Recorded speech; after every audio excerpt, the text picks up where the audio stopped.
আলহামদুলিল্লাহ, সমস্ত প্রশংসা, সমস্ত গুণকীর্তন, সমস্ত তারিফ সেই একমাত্র আল্লাহ সুবহানাহু ওয়া তাআলার জন্য, যে কৃপানিধান মহান তাবারক তাআলা আমাদেরকে দয়া করেছেন, আমাদেরকে ঈমানের সাথে মসজিদে আসার তৌফিক দিয়েছেন, সুস্থ শরীরে রেখেছেন এবং ঈমানের সাথে মুসলমান ও ঈমানদার হয়ে এখনো পর্যন্ত জীবন জীবিকা নির্বাহ করা তৌফিক দিয়েছেন। তাই সেই মহান রবের দরবারে শুকরিয়া আদায় করি, বলি আলহামদুলিল্লাহ। দুরুদ ও সালাম ও শান্তির ধারা বর্ষিত হতে থাকুক আমাদের শেষ নবী হযরত মুহাম্মদুর রাসূলুল্লাহ সাল্লাল্লাহু আলাইহি সাল্লামের উপরে,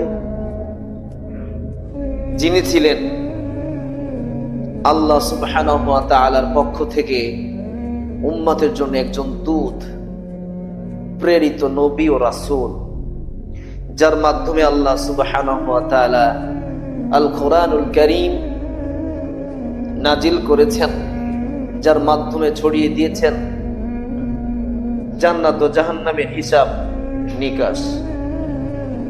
সেই মানবের উপরে দুরূদ ও সালাম ও শান্তি বর্ষিত হতে থাকুক। আমরা সকলেই বলি আল্লাহুম্মা সাল্লি আলাইহি আল্লাহুম্মা বারিক আলাইহি। আজকে আমার সামনে উপস্থিতি আমার প্রাণপ্রিয় মুসল্লিবৃন্দ ও সম্মানিত হাজিরিন, আমি আপনাদের সামনে সংক্ষিপ্ত দুরূদ ও সংক্ষিপ্ত প্রশংসার পরে কোরআনুল কারীম থেকে কিছু আয়াত উপস্থাপন করেছি। উক্ত আয়াতে আল্লাহ সুবহানাহু ওয়া তাআলা ঈমানদারদেরকে উল্লেখ করে কিছু কথা বলেছেন, ঈমানদারদের জন্য কিছু কথা বলেছেন। এই ঈমানদারিত্ব নিয়ে কিছু কথা আমি আপনাদের সামনে বলবো বলে আমি আশাবাদী, ইনশাআল্লাহুল আজিজ। ওয়া মা তাওফীকি ইল্লা বিল্লাহি আলাইহি তাওয়াক্কালতু ওয়া ইলাইহি উনীব। আলোচনার প্রারম্ভেই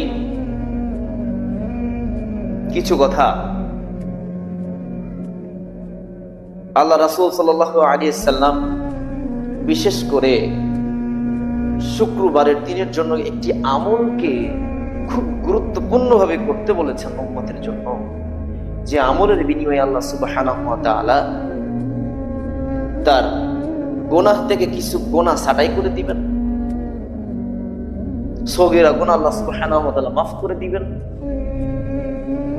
যা গুনাহ মাফ করে দিবেন, গুনাহ মাফ করে দিবেন, এরপরে সগীরা গুনাহ থেকে তাকে মুক্ত করে দিবেন, পাশাপাশি ওই বিনিময়ে আল্লাহ সুবহানাহু ওয়া তাআলা নেকি যোগ করে দিবেন। সুবহানাল্লাহ। সেটা কি?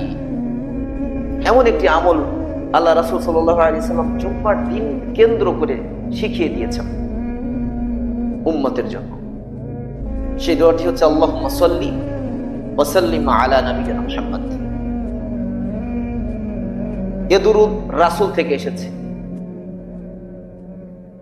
রাসূলের প্রতি দুরূদ। এই আমল যদি কোনো ব্যক্তি করে আল্লাহ সুবহানাহু ওয়া তাআলা তার 10টি নেকি দিবেন, 10টি গুনাহ মাফ করে দিবেন। সুবহানাল্লাহ।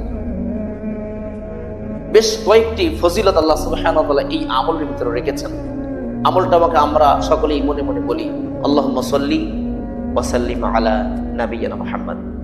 এই শুক্রবারের দিন পাঠের দোয়া, এই শুক্রবারের দিন আমলের দোয়া, এই শুক্রবার থেকে শুরু করে সারা দিন ও সন্ধ্যাব্যাপী যখনই সময় পাবেন, যখনই সুযোগ হয়ে যাবে, তখনই এই দোয়াটা অটো মুক্তি বের হইতে থাকবে, এই নিয়তে যে আল্লাহ সুবহানাহু ওয়া তাআলা আমাকে মাফ করে দিবেন।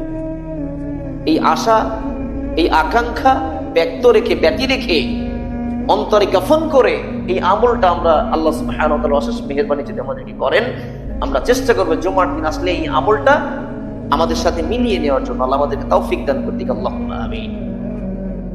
আসুন বিষয়ে চলে আসি। আল্লাহ সুবহানাহু ওয়া তাআলা বলেছেন, এই বিষয়ের উপরে কথা বলার জন্য এই আয়াত আবারও চলে আসলো, বিধায় আমাকে আবার উপস্থাপন করতে হবে। আল্লাহ সুবহানাহু ওয়া তাআলা এই কথা বলেন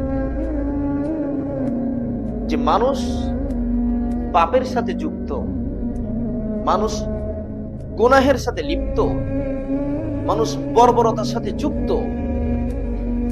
এই মানুষ যখন বিপদে পড়ে যায়, এ মানুষ যখন ঠেকে যায়, এ মানুষ যখন আটকে যায়, এ মানুষ তখন আল্লাহ সুবহানাহু ওয়া তাআলার কাছে দয়ার ভিখারি হয়, মায়ার ভিখারি হয়, অনুগ্রহের ভিখারি হয়। যখন তারা সেই আশা আকাঙ্ক্ষা করা বস্তু থেকে মুক্ত হয়ে যায়, আল্লাহ মুক্ত করে দেন, তখন তারা কি করে বসে? ইলাল বাররি ইযা হুম ইশরিকুন, তখন তারা আবারও আল্লাহ সুবহানাহু ওয়া তাআলার সাথে কুফরি করে বসে। এই আয়াতে উল্লেখ করে বলা হয়েছে যখন কোন মানুষ বিপদে পড়ে যায়, তখন সে আল্লাহকে ডাকে, উদ্ধার হয়ে গেলে আবার আল্লাহর সাথে কি করে? কুফরি করে।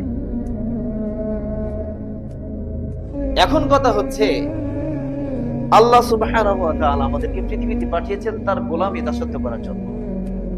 উল্লেখ্য এই যে প্রত্যেক ইমানদার মুসলমান, কিন্তু প্রত্যেক মুসলমান ইমানদার নয়। কথা বুঝেছেন? প্রত্যেক ইমানদার মুসলমান, প্রত্যেক ইমানদার মুসলিম, কিন্তু প্রত্যেক মুসলিম ইমানদার নয়। আপনি এটা কিভাবে বুঝবেন? বোঝার উপায় হচ্ছে এই, মুসলমান, প্রত্যেক মুসলমান ইমানদার, ইমানদার প্রত্যেক ইমানদার মুসলমান, কিন্তু প্রত্যেক মুসলমান ইমানদার না। এটা বুঝতে হলে আপনাকে কোথায় আসতে হবে? এই দেখেন, এখানে আসেন। ঈমান কাকে বলে? উল্লেখ্য এই যে আল্লাহ সুবহানাহু ওয়া তাআলা বিষয়গুলো উম্মতের জন্য উন্মোচন করে দিয়েছেন, ক্লিয়ার করে দিয়েছেন। ইমানদারের বৈশিষ্ট্য কি, মুসলমানের বৈশিষ্ট্য কি।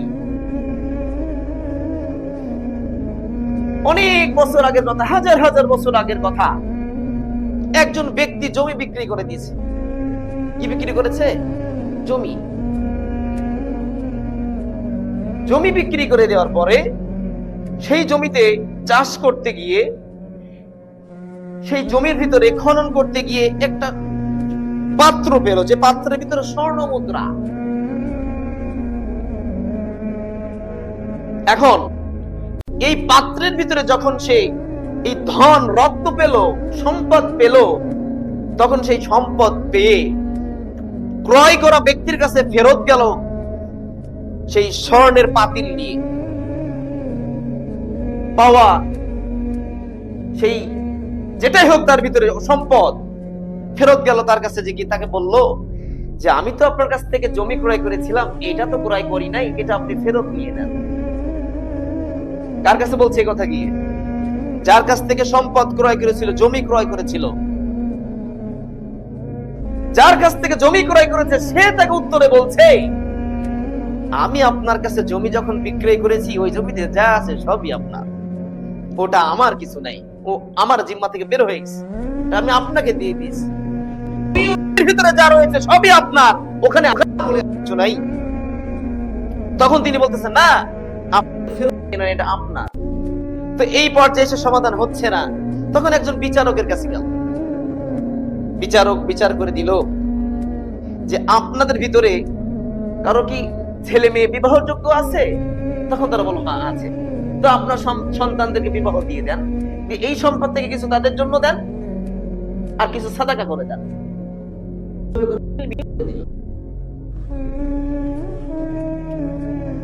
বিষয়টা এইটা, এই যে জমি যে সম্পদ ভিতরে সেটা তার কাছে ফেরত নিয়ে গেল, তার বলে সে ভক্ষণ করেনি।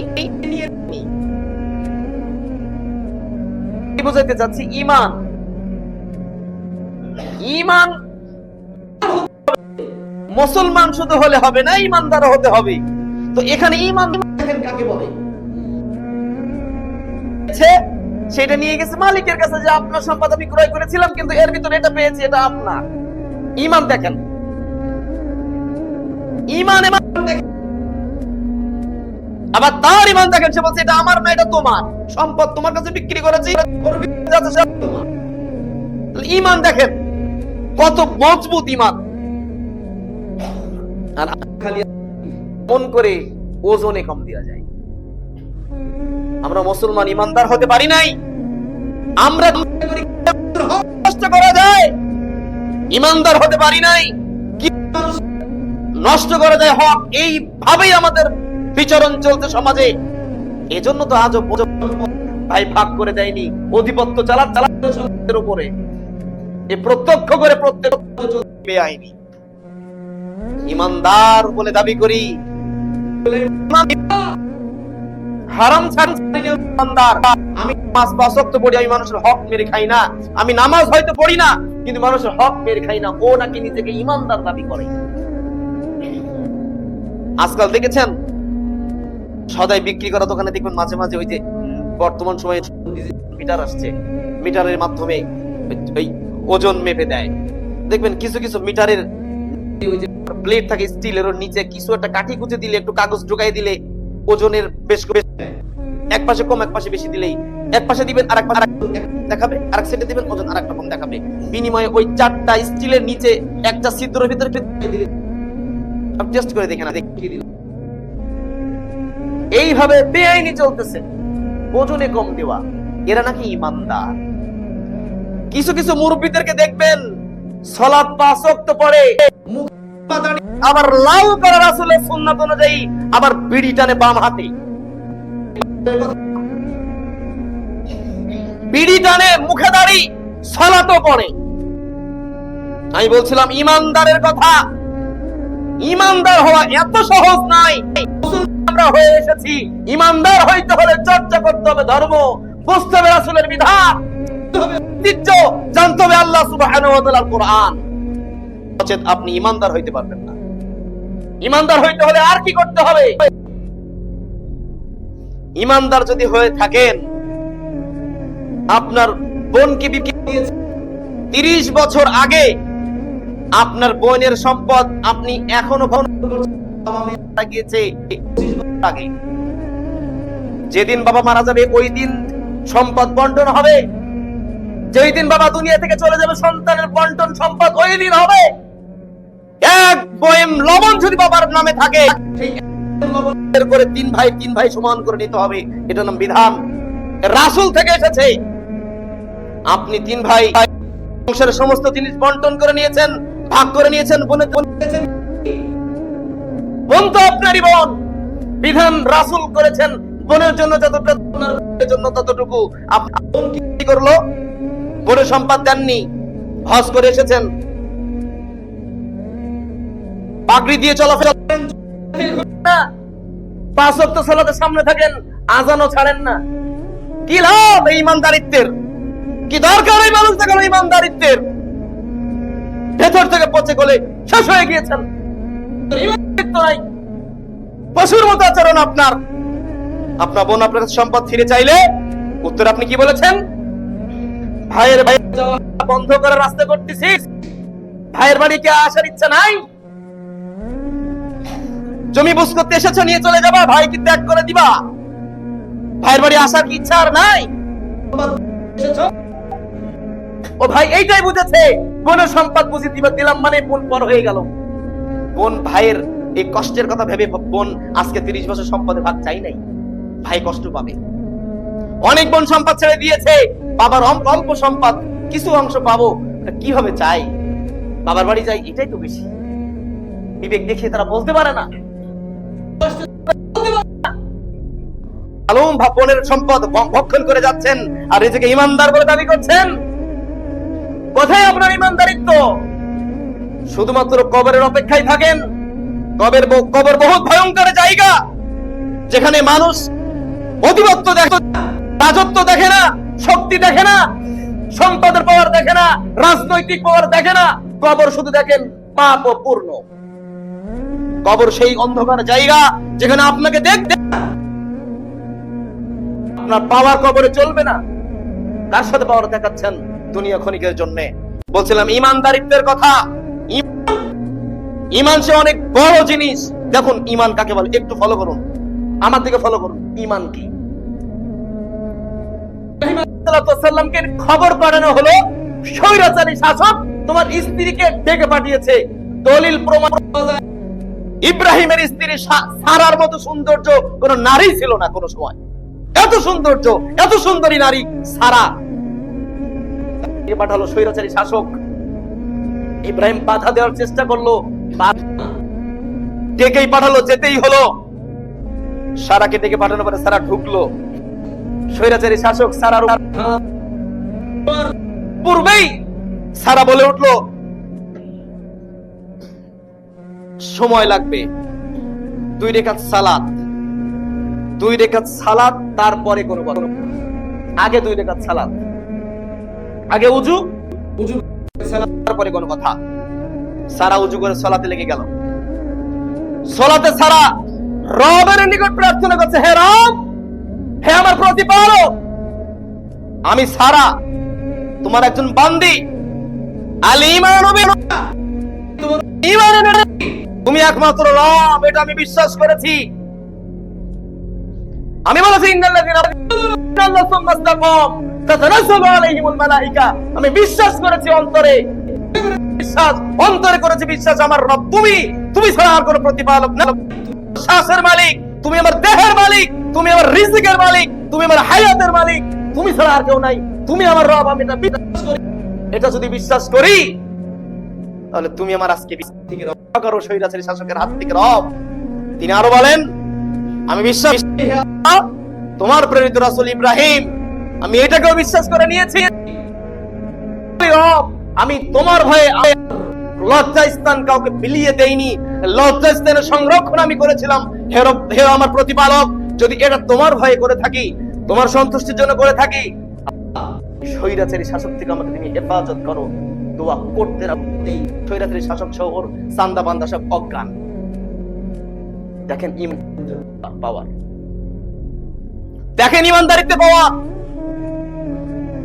ইমান আর আপনার স্ত্রীর ইমান খালি একটুখানি পর পর পাল্টে যায়। ও সব কিছু বাড়িতে স্বামী নাই, ও বাড়িতে সন্তান নেই, ও ভাই নাই, ও বাজার করতে গেছে, বাজারে আসছে বাজার করতে, এক মাথা দেখা যায় ও জানি কেমন কেমন করে বাজারে বাজার করতে চলে আসে। বাজার একেবারে সব জায়েজ হয়ে গিয়েছে, কেমন করে কেমন কেমন করে সবই জানে জায়েজ করে নিয়েছে। এই মেম্বারে দাঁড়িয়ে অনেকবার বলেছি, সতর্ক করেছি মা বোনেদেরকে, সতর্ক করেছি পুরুষদেরকে তার স্ত্রী থেকে, সতর্ক করেছি তার সন্তানদেরকে তার পুত্র থেকে। খবরদার হয়ে যান। বলছিলাম সারার কথা, এত ইমানদারিত্ব, এত ইমানের তার রবের কাছ থেকে যে বিপদকে আটকে ফেলাইলো। আশ্চর্য কথা। কোথায় আমাদের ইমান? কোথায় আল্লাহ ভীরু? আজকালকের নারীদেরকে চাকরি জায়েজ করে দিয়ে বেহায়াপনা বেড়ে গিয়েছে। এখন গিয়ে দেখেন মেয়েদের আনাগোনা, দেখেন মেয়েদের কিছুদিন পর পর শুধু ভাইরাল ক্লিপ বেরোয়, শুধু ভাইরাল ক্লিপ, শুধু ভাইরাল ক্লিপ, শুধু অঘটন আর শুধু চেনার ব্যাপার, খালি ভাইরাল ক্লিপ, শুধু অবিচারা চেনা। নারীদেরকে ঘর থেকে বের করে দিয়েছেন, সবাই মিলে চাকরি করতেছে, চাকরি করতেছে বড় বড় পার্লামেন্টে, বড় বড় সাইডে। একদিন পুলিশের এক কর্মকর্তা কথা বলেন যে আমাদের এই চাকরির জগতে মেয়ের সেক্টর যা আছে, চাকরি করে একটা মেয়ে সত্যি আছে কিনা আমার ভরসা। এ কথা উপরস্থ কর্মকর্তা বলেন পুলিশের ভিতরে পুলিশ। এরা বলতেছে এই পুলিশের চাকরি করতে এসে এই পুলিশের কাছে মহিলা পুরুষ নির্যাতিত হয়নি এমন নারী নাই, তারা প্রত্যেকে নির্যাতিত, অত্যাচারিত, সাথে লিপ্ত। একজন নারী দেখাতে পারবে ডিএনএ টেস্ট করেন, প্রমাণ হয়ে গেলে চাকরি ছেড়ে দিব। ওপেন চ্যালেঞ্জ করছে সে। আর নারীকে জায়েজ করে দিয়েছেন চাকরি। বলেছিলাম ইমানদারিত্বের কথা বলতে কি আমাকে বলতে হলো বাধ্য হয়ে, আপনি স্ত্রীর টাকা ইনকাম করে খান, আমাকে বলতে হলো বাধ্য হয়ে। আপনার খারাপ লাগলো, আমার কিছু করার নাই। বলছিলাম ইমানদারিত্বের কথা। ঈমান কোথায় গেল? আমাদের দুর্বল ঈমান নিয়ে কেমন করে বিপদ ঠেকাবো বলেন তো? দুর্বল ঈমান দিয়ে কিভাবে বিপদকে ট্র্যাকেল দিব? ঈমান তো দুর্বল, বিশ্বাস নাই, কিছুক্ষণ পর পর হিন্দু হয়ে যায়, কিছুক্ষণ পর পর বেনামাজি হয়ে যায়, কিছুক্ষণ পরে পরে শেষ। কিভাবে বুঝাবো রবকে আমি যে ঈমানদার? ঈমানদার হইতে হলে রবের জন্য ফিরে আসতে হবে। বিড়ি তামাক জড়তে বেচা বন্ধ করুন। এ আপনার আমল বিনষ্ট করে দিচ্ছে, আপনার জায়গা জাহান্নাম করে দিচ্ছে। বেড়েছে, হুঁশ বাড়েনি কেন এখনো? আর কত বলবো এ কথা? বক্তব্য দিব, নবীদের কাহিনী বলবো, আহা মজা। আজকে হুজুর কি অফ করে গেল গো, চোখ দিয়ে পানি বের করে দিল। ভুলগুলো কটাক্ষ করে বলে দেয়নি, চোখ দিয়ে অন্যায়গুলো বোঝাই দেয়নি। আজও বুঝিনি অন্যায়কে, সুরে সুরে জানি জীবন যাপন করতেছি, পরকাল হয়ে যাবে আযাবের সম্মুখীন জীবনের। আসুন সুন্নাহকে একটু বোঝার চেষ্টা করুন। আর কতবার চেষ্টা করবেন না রবকে চেনার? করুন না প্রিয়, দয়া করে। ভাই বলছিলাম ঈমানদারিত্বের কথা। ঈমান একটা জিনিস যা মানুষের জান্নাতে নিয়ে যাওয়ার জন্য সহজ রাস্তা বের করে দেয়, তার নাম ঈমান। আপনাকে সদাই বিক্রি করার পর আপনাকে টাকা এসে গেছে ক্যাশে, সদাই করেছে ৩,০০০ টাকা, এসে গেছে ৩,৫০০। আপনি বলছেন ভাই ঠিক আছে, হিসাব ক্লিয়ার, আপনি দেখেছেন ৫০০ টাকা আপনার বেশি এসেছে, তাহলে ক্যাশে রেখেছে। আপনার মনে হলো না যে টাকাটা ফেরত দিয়ে দিই? এটা ঈমান, এটা ঈমান। আব্দুর রাজ্জাক বিন বলে বলে যে রাস্তার পাশে একজন দোকান দিয়েছে, একটা জিনিসের দাম অন্য দোকানে 200 ওসাই 1000 টাকা। ওই 1000 টাকা বেচা কিনা করে কি খুশি, আমি আজকে লাভে লাভ পেয়েছি। তার দোকানই নাই, এটা উনি বলেন, উনার উক্তি। কিন্তু ব্যবসার ভিতরে আল্লাহ সুবহানাহু ওয়া তাআলা তোমাদেরকে ব্যবসাকে হালাল করে দিয়েছে, সুদকে করেছে হারাম। তোমরা সুদের সাথে সম্পৃক্ততা করো না। আপনি সুদের টাকা তুলে বাড়ি হাকিয়েছেন জিরানি, এই বাড়ির টাকা দিয়ে হজ করতে যাবেন কেমন? আমাকে বোঝান। বিল্ডিং হাকিয়েছেন, সুদের টাকা দিয়ে আপনি গাড়ি কিনেছেন, চালাচ্ছেন, ভাড়া চালাচ্ছেন রোডে। এ কে বলেছে টাকা জায়েজ?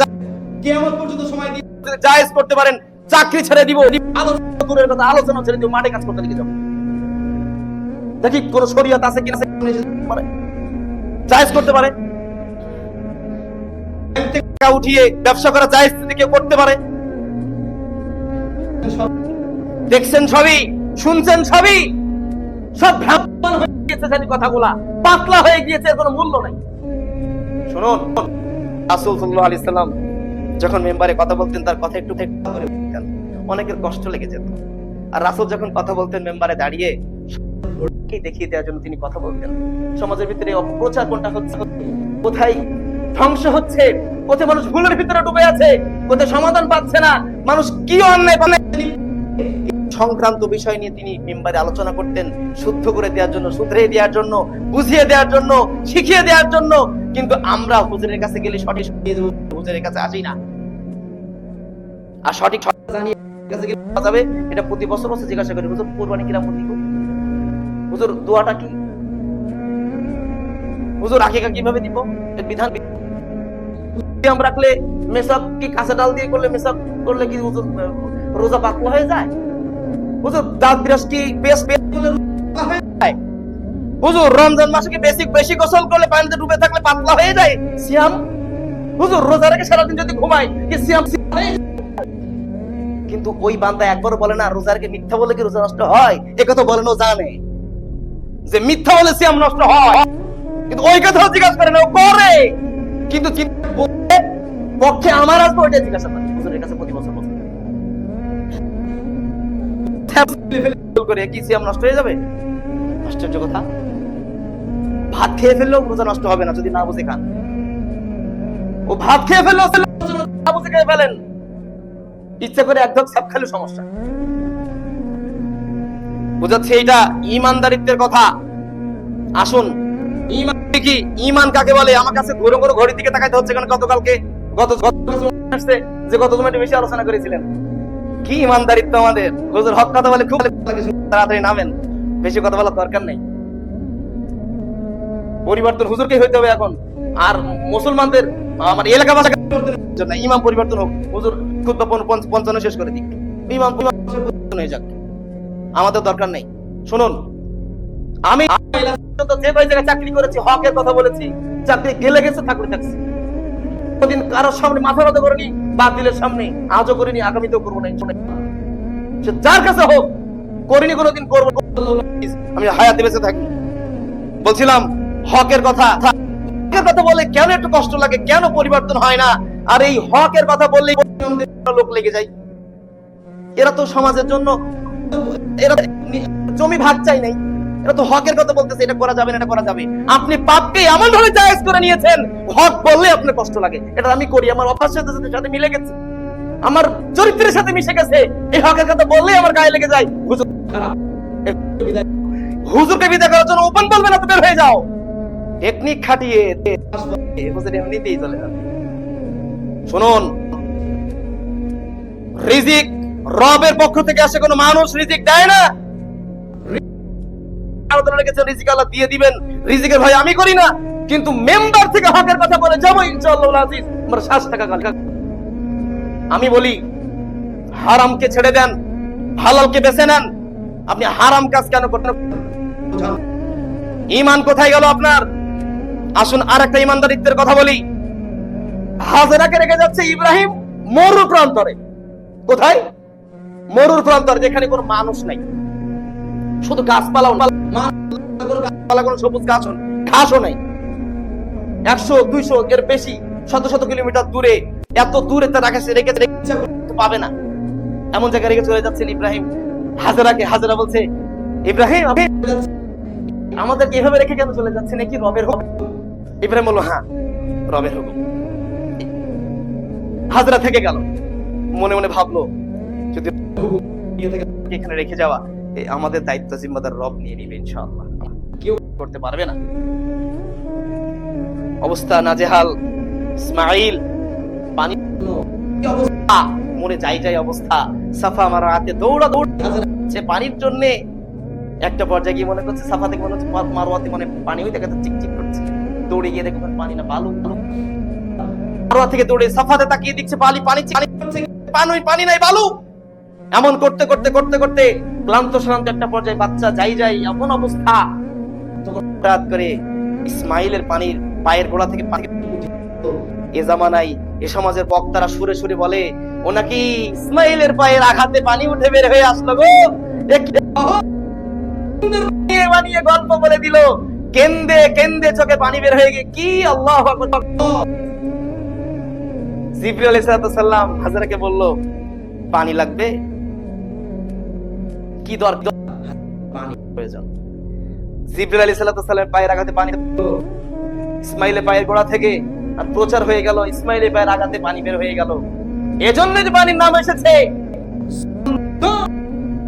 মানে বাধা দাও, আটকিয়ে রাখো, ঘিরে ঠেকিয়ে রাখো। জমজম আরবি শব্দ, এর অর্থ হলো বেড়া দেওয়া, রাখা, ঘিরে রাখা। ওর নাম জমজম। হাজেরা ওই পানির বেড় না দিত, ঘিরে না রাখতো, আজকে পানি পৃথিবীতে ডুবে পৃথিবী ভেসে যেত। জমজম, এই ধৈর্য দেখুন, কেমন ধৈর্য দেখুন। ঈমান কাকে বলে? ও রবের উপরে ভরসা করে ওখানে থেকে গেল। রব আসুন একটু ফিরে যায় যুবক, আসুন একটু রবের ভয়ে করি, একটু আল্লাহর জন্য নিজেকে তৈরি করি। দেখুন কেমন কেমন করে নিজের আত্মীয়, নিজের বড় ভাই দুনিয়া থেকে চলে গেছে। দেখুন নিজের মা পৃথিবী থেকে চলে গেছে, ভাই দুনিয়া থেকে চলে গেছে। আমরা অধম বান্দা রবের নিকট থেকে কেন বিপদ থেকে ছাড়াইতে পারছি না বলেন তো? ওই যে 3 জন সাহাবী পাবে, কি করবে দিশা পাচ্ছে। রবের নিকট বলছে, হে আল্লাহ, আমার মাকে আমি বকরির দুধ দহন করে খাইয়েছিলাম, সন্তানদেরকে দেইনি, মাকে দিয়েছিলাম, এটা তোমার সন্তুষ্টির জন্য করতে করতে তুমি করো। পাথর সরে গেল। হাদিস বুখারী। সাহাবী বলছে, হে আল্লাহর রাসূল, আমি ছিলাম শর্ত সাপেক্ষে দিরহাম নিয়ে করার সময় তখন আমি জেনা করার পূর্বে তখন আমি বলেছি নাহাফুল্লাহ, আমি আল্লাহকে ভয় করি, আমি রবের ভয়ে, তোমার ভয়ে আল্লাহ জেনার মতো খারাপ কাজ থেকে ফেরত এসেছি না, এমন জায়গা থেকেও ফেরত এসেছি। কাজ করতো, সে কামলার বিনিময়ে সে না নিয়ে চলে যাওয়া একটা বকরি থেকে 10টা বকরি, 10টা থেকে 20টা, 20টা থেকে অনেক বকরিতে পরিণত হয়েছে। আমি তার বকরির সেই পথ তাকে ডেকে ফেরত দিয়েছি। রব, শুধু তোমার ভয়ে, কেউ দেখে নাই, কেউ জানে না ভিতরে তোমার সন্তুষ্টির জন্য করেছিলাম। আল্লাহ, আমাকে তোমরা হেফাজত করো, আমাদেরকে তুমি হেফাজত করো। আল্লাহ সুবহানাহু ওয়া তাআলা দয়া করে করে দিয়ে দিয়ে মানুষ রাস্তা বের করে দিলেন। সুবহানাল্লাহ। সাহাবীরা বের হয়ে গেল, গোত্রের লোকজন বের হয়ে গেল, রবের নিকট সিজদায় পড়ে গেল। রব তাদের মায়ের করে দিল, তাদেরকে ওই মরণ সম্মুখীন একটা বিপদ থেকে বাঁচিয়ে দিল। আমরা বাঁচতে পারি না কেন? আমরা কেন বিপদে ডুবে থাকি? কেন আমাদের বিপদ আল্লাহ দেখেন না? কেন হাহাকার চিৎকার আল্লাহ বুঝেন না? কেন আমাদের দেখে না? আমরা পাপে নিজেদেরকে ভরিয়ে ফেলেছি। আসুন পাপ থেকে ফিরে যাই, রবের মায়ার আনন্দের দিকে ফিরে আসি। রব আমাদের মায়া করবেন, তিনি আমাদেরকে সৃষ্টি করে তার দিকে, রবের দিকে ফিরে আসলে রব বান্দার দিকে ফিরে আসবে। ভুল আর না করি, একটু নিজেকে প্রশ্ন করি, এই হায়াত বেশি দিনের নয়, আমার বাবা চলে গিয়ে হবে।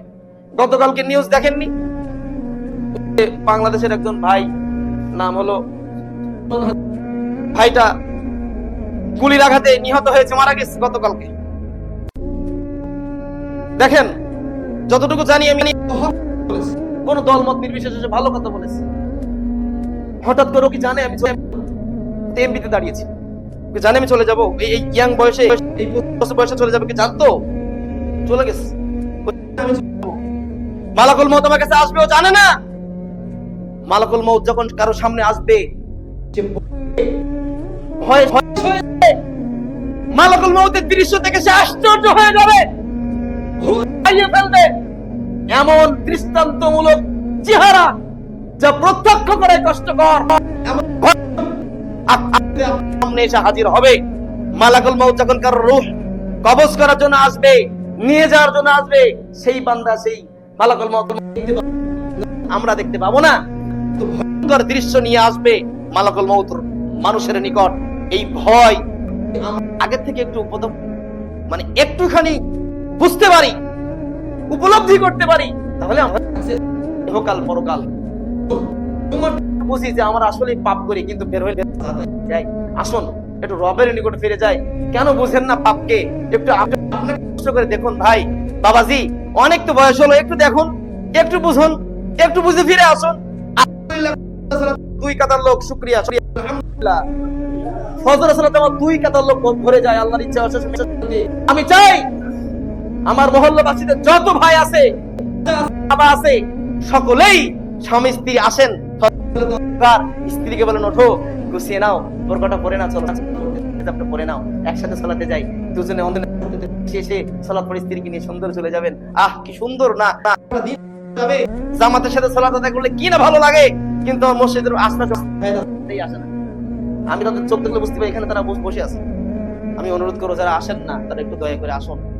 এ রবের ঘর, এটা রবের ঘর, এর আল্লাহর ঘর। খালি হাতে ফেরত যাবেন, আপনি নিশ্চিত কিছু নিয়ে যাবেন। আল্লাহ এসে ঈমানদারিত্বের সাথে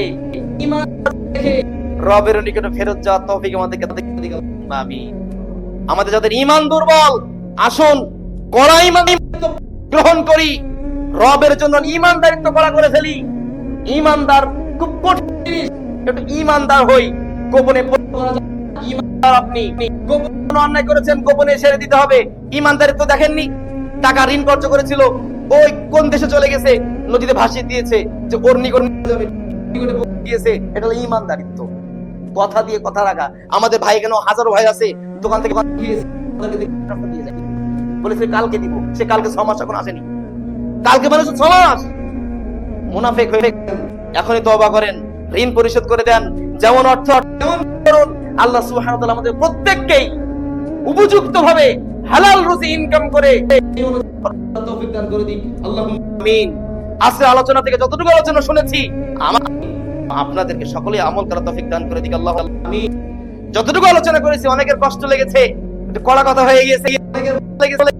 সর্বপক্ষা সকলের কাছে আমার অনুরোধ, যতটুকু আমি মেম্বার থেকে বলেছি, কারোর জন্য অমঙ্গল, কারোর জন্য কারোকে কটাক্ষ, কারোকে খোঁচা মেরে কথা বলার নিয়তে বলি নাই। সমাজকে পরিবর্তনের কথা আমি ভেবেছি, সমাজের পরিবর্তনের চিন্তায় আমি বলেছি, সমাজের ঘুরে আসার চিন্তায় আমি বলেছি, সমাজের কথা থেকে ফিরে আসার চিন্তায় আমি বেঁচে করার চিন্তায় আমি একজন ইমাম। আমাকে আল্লাহ সুবহানাহু ওয়া তাআলা বলবেন, বান্দা দায়িত্ব পালন করেছিল সমাজের দায়িত্ব পালন করার জন্য তো ইমামের তো ক্ষমতা নাই, ক্ষমতা তো মেম্বার সাহেবের, ক্ষমতা তো এমপি সাহেবের। দাওয়াত দিয়েছিলে, আমাকে দাওয়াত দিতে না পারলে আমি কালকে আমাদের মাঠে। এজন্য যতটুকু সম্ভব আমি আপনাদের পরিবারের জন্য, আমার উপরে অসন্তুষ্ট হবেন না, কষ্ট নেবেন না। যদি কারো মনে অজান্তেই আমাকে মাফ করে দিবেন, আমি আল্লাহর বান্দা। আপনি অসন্তুষ্ট হয়ে থাকলে কালকে আমাদের মাঠে জান্নাত আমার। অসন্তুষ্ট হওয়া যাবে না, আমাকে দয়া করে ক্ষমা করে দিয়েন। পাওয়ার নেই, আমার কোনো ক্ষমতা নেই, আমার সম্পদের ক্ষমতা নেই, আমার দলীয় নেই। আমি এমনি একটা সাধারণ মানুষ, আপনাদের মাঝে আমার রিজিক ফিরে গেলে আমি চলে যাবো, আমার দিকে আমাকে দয়া করবেন, আমার উপরে মায়া রাখবেন, আর আমার কাছ থেকে যতটুকু কোরআন ও সুন্নাহ মোতাবেক দাওয়াত পাবেন, তদনুযায়ী আমল করার চেষ্টা করবেন। আল্লাহ আমাদের প্রত্যেককে আমল তৌফিক দান করে দিক, আল্লাহুম্মা আমিন। সুবহানাকাল্লাহুম্মা ওয়া বিহামদিকা আশহাদু আল্লা ইলাহা ইল্লা আনতা আস্তাগফিরুকা ওয়া আতুবু ইলাইক।